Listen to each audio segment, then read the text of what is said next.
ಇನ್ನು ದಸರಾ ಸಮಯದಲ್ಲಿ 1 ವರ್ಷ ಅವಕಾಶ ನೀಡಿ ಅನ್ನೋ ಪ್ರಾರ್ಥನೆ ವಿಚಾರ. ಮುಂದಿನ ವರ್ಷ ಮತ್ತೆ ಪೂಜೆ ಮಾಡ್ತೇವೋ ಇಲ್ವೋ? ಪ್ರತಿ ವರ್ಷ ದಸರಾ ಮಾಡ್ತೇವೆ ಆ ಅರ್ಥದಲ್ಲಿ ನಾನು ಹೇಳಿದ್ದು ಅಂತ ಹೇಳಿದ್ದಾರೆ. ಪ್ರತಿ ವರ್ಷ ದಸರಾ ಮಾಡ್ತೇವೆ ಆ ಅರ್ಥದಲ್ಲಿ ನಾನು ಹೇಳಿದ್ದೆ ಅಷ್ಟೇ ಅಂತ ಕೊಪ್ಪಳದಲ್ಲಿ ಸಿಎಂ ಹೇಳಿದರು.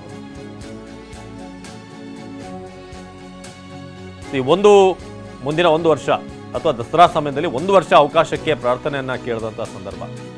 ಅದರ ಬಗ್ಗೆ ಕೇಳಿದಾಗ ಅವಕಾಶ ನೀಡಿ ಅನ್ನೋ ಸಿಎಂ ಪ್ರಾರ್ಥನೆ ವಿಚಾರಕ್ಕೆ ಸಂಬಂಧಪಟ್ಟ ಹಾಗೆ ಸಿದ್ದರಾಮಯ್ಯ ಪ್ರತಿಕ್ರಿಯೆ ನೀಡಿದರು. ಗೊಂದಲದ ಬಗ್ಗೆ ಸ್ಪಷ್ಟನೆ ಕೊಟ್ಟರು. ದಸರಾ ಮಾಡಲು ನಾವು ಅದರ ಅರ್ಥ ಏನು?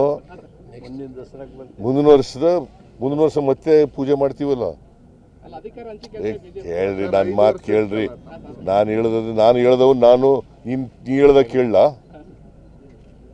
ಸ್ಟೇಟ್ಮೆಂಟ್ ಮಾಡ್ರವ್ ನಾನು. ಎವ್ರಿ ಇಯರ್ ದಸರಾ ಮಾಡ್ತೀವಿ,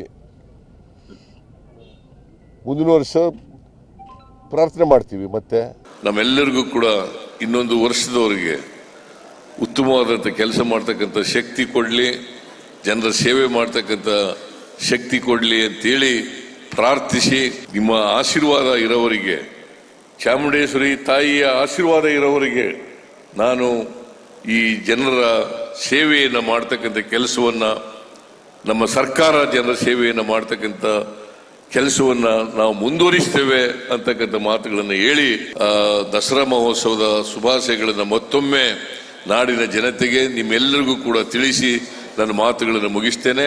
ಜೈ ಹಿಂದ್, ಜೈ ಕರ್ನಾಟಕ, ಜೈ ಚಾಮುಂಡಿ.